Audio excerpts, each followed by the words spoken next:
Hello and welcome back to another Inside the Car edition of My Friend the Rainbow Circle, as I'm waiting to pick up my son.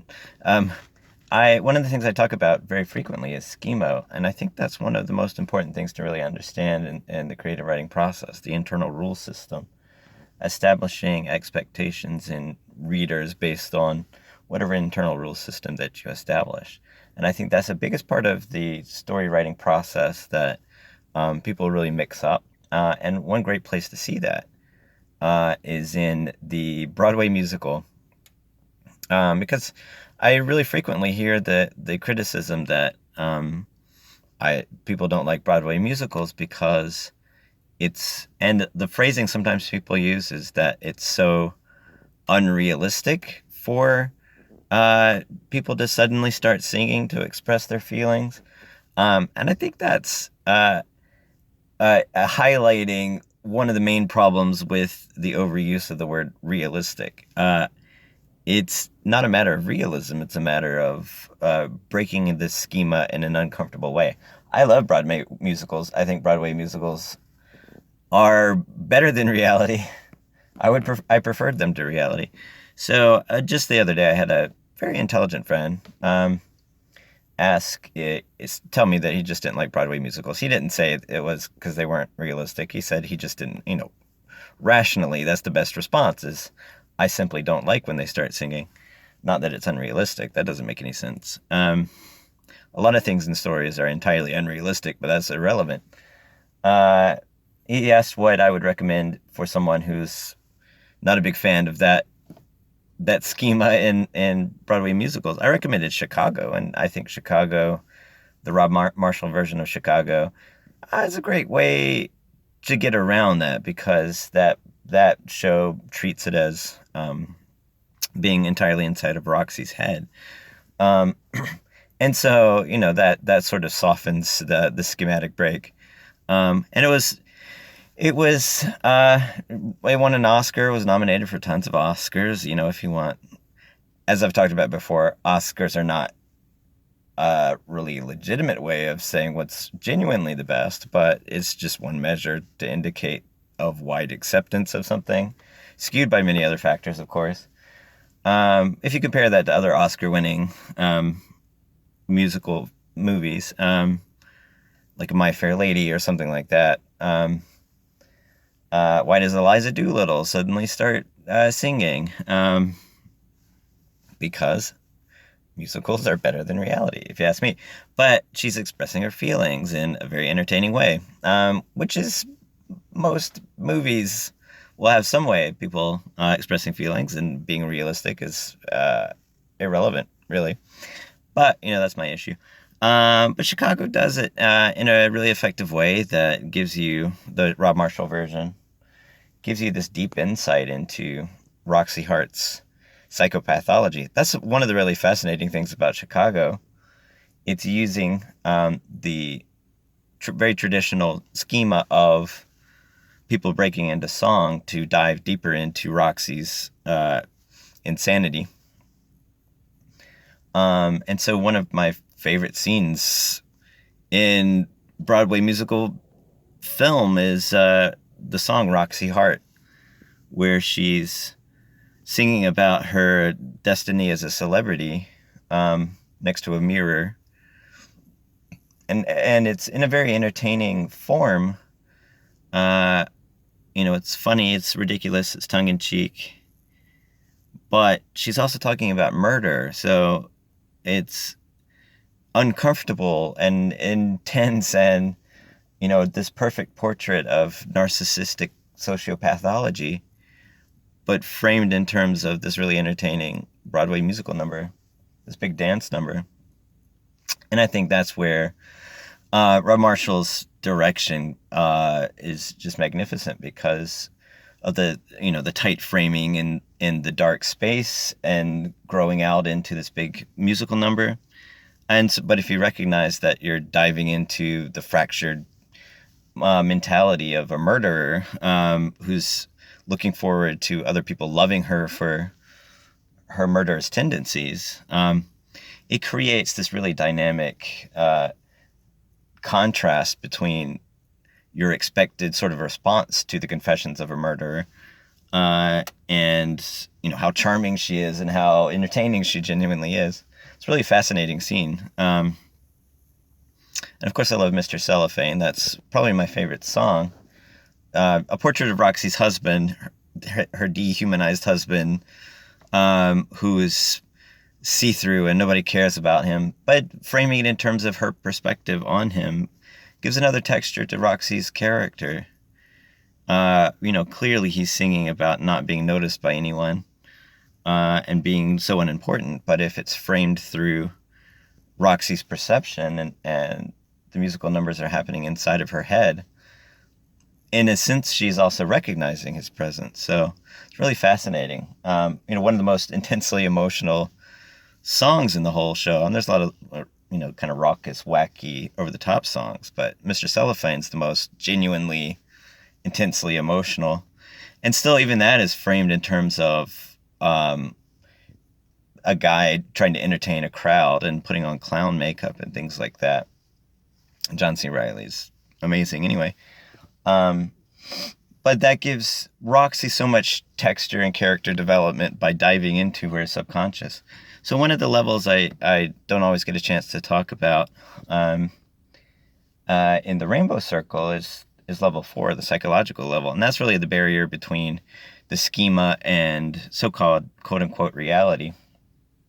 And so it's functions as a mechanism for recognizing the reflection between multiple levels. And it's really best used as looking at multiple schematic levels. So the inside Roxy's head level of reality is the musical level of reality, quote unquote reality. The outside level is the quote unquote reality of her having murdered someone and being in jail.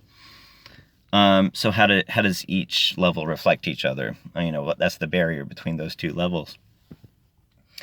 And it comes in handy with that type of story. Schema tends to come much more in handy for most types of stories.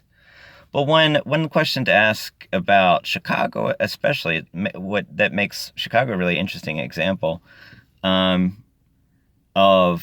schema manipulation, is comparing it to another movie called Sucker Punch, which is a big critical and financial failure. And Sucker Punch is just a really fascinating movie to look at in terms of schema. And anytime I do this sort of comparison, like I was thinking of this in a similar sense of when I talked about birds versus birdemic. I don't mean to imply that they're universally bad or good. Birds generally, a vast majority of people would say birds is better than birdemic. Birdemic has a lot of value, but a vast majority of the people would say Birdemic is a really bad movie. That's not to say it's universally bad, just saying generally accepted as bad. Chicago, broadly, generally accepted as just a great movie. And Sucker Punch, most people disliked it. I think probably more people genuinely like Sucker Punch than like Birdemic. Much more of a competently made movie. But if you look at the criticism of Sucker Punch, a lot of it was that it was just empty, show-offy special effects and stunts and things like that. And I really should be the audience for Sucker Punch. It uses a lot of anime tropes, a lot of anime-based schema. I love anime, lots of action movie schema, stuff like that. It should be the perfect story, a perfect movie for me, just because, I do love anime tropes, and it uses a lot of those. But it's an interesting example of how that failed, and really contemplating how it failed. But the gimmick of the movie is that you have these young women in an insane asylum, and one named Baby Doll. Speaking of birds, there's a bird of prey flying around here. Red-tailed hawk, I'm assuming. Getting distracted by red-tailed hawks. Anytime I'm outside doing one of these videos, that happens. But she's imagining this action-adventure scenario where she's able to escape her horrible life through being this action star. but it feels really empty. It doesn't really land the way that Chicago does. And so if you compare Chicago, the story of someone with mental problems, whatever the specific mental problems are, I'm not qualified to say, diving into this fantasy world of a musical. And Sucker Punch is this young lady with mental problems, whatever they are. I'm not qualified to say specifically what they are, but diving into this fantasy world where she's this anime character, basically. Why does Chicago land as this deeply emotional piece, especially since Roxy is terrible, unlikable person? There's nothing really, other than really Mr. Cellophane, the whole idea that she would ultimately view her husband as a human being. Beyond that, there's very little that's likable about her or redeemable or good or morally upright. And she gets away with it. Spoiler alert, she gets away with murder. And she struggles to succeed as a professional singer. And that's her punishment, is she's not successful. Whereas Baby Doll doesn't succeed, but she's much more vulnerable and likable, and she's tough and capable and talented in a particular way. And there's a lot of explanations you can give. I think there's a lot of false universals you can give. I mean, Sucker Punch is Zack Snyder, and he constantly gets criticized for having this empty showiness like Michael Bay. But compare that to pretty much all Broadway shows, or all movie musicals. I love movie musicals. They're very showy. They're candy for the eyes. And that's what Sucker Punch is. And I really should like Sucker Punch, but I don't. It's really empty and void of feeling. One explanation is a schematic explanation. I don't know if this is the best explanation, but one explanation is schematic. The sense of danger for Chicago is outside of Roxy's mind, and the fantasy is reflecting that sense of danger. It's reflecting a world where she's in control, and it enhances her vulnerability in the outside world. So we can recognize that she has these desires, and she imagines herself, like in the Roxy Hart number, she imagines herself as being very powerful, but in the quote-unquote real world, she is very vulnerable. She's inside of prison. So the contrast enhances her vulnerability outside of prison. But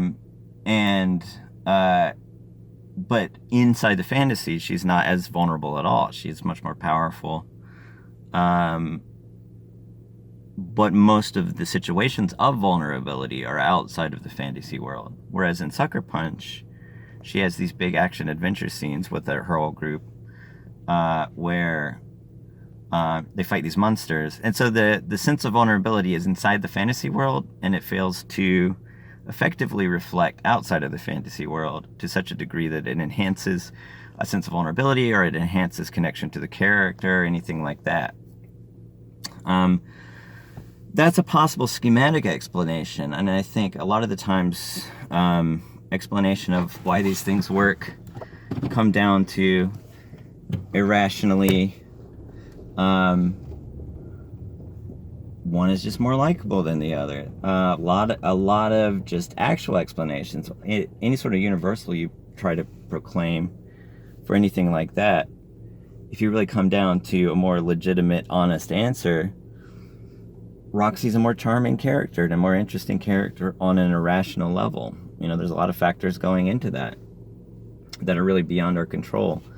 Baby Doll is ultimately comes off, even though you get to dive into her subconscious and you get the sense of this, an attempt at a layered character, it really comes off as flat and void of feeling. And a lot of that arguably is from irrational factors. So there are plenty of those factors that you just can't control. And that's why I would say it's totally relevant if you have someone who dislikes Chicago because they simply have no connection with Roxy. Totally valid response, because whatever makes her charming and likable ultimately is irrational. if you have somebody who loves Sucker Punch because they feel really close to Baby Doll, and I have plenty of movies like that where I love them and nobody else does. Sucker Punch just doesn't happen to be one of them. Where a lot of that is based on just irrational factors. I feel for whatever character it is. Nobody else sees the same sort of thing that I see in that particular character. And so I have to really, if you look at it objectively and you recognize the possibility that somebody does like Sucker Punch more than Chicago, it's probably based on that. It's not a matter of empty showiness necessarily. Chicago has plenty of things that could possibly be that, and plenty of Broadway musicals succeed despite being very showy and a lot of outward elements equivalent to explosions in action movies.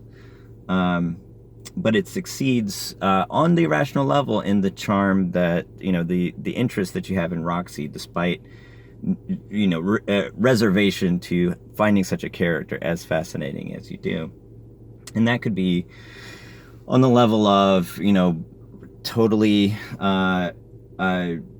irrational things like framing a scene or costume design or just the totally irrational response you have to hearing someone's voice. Just the sound of the music itself might be something that just hits you irrationally. So you can identify schematic factors, schematic discontinuity that throws you off in terms of where you actually apply your vicarious sense of danger on behalf of the character. But a lot of it comes down to uncontrollable irrational factors. And in actually creating the character, and this is what I would recommend in creating a character, being really, really aware of a lot of these subconscious factors that you have no control over.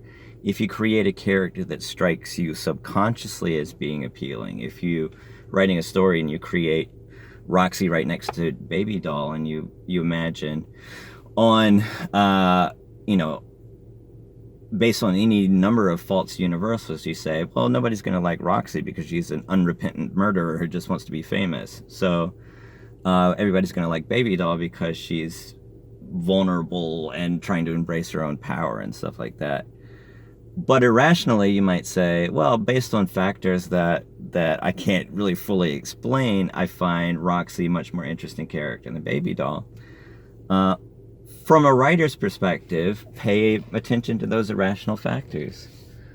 There may be sexism involved and stuff like that, certainly with those characters, for sure, but try to dismiss any sort of prejudices or appeal to tropes that ultimately do flatten out the character. However, it's hard to really systematize specifically what is going to make a character appealing and what is going to actually register as danger and vulnerability and things like that.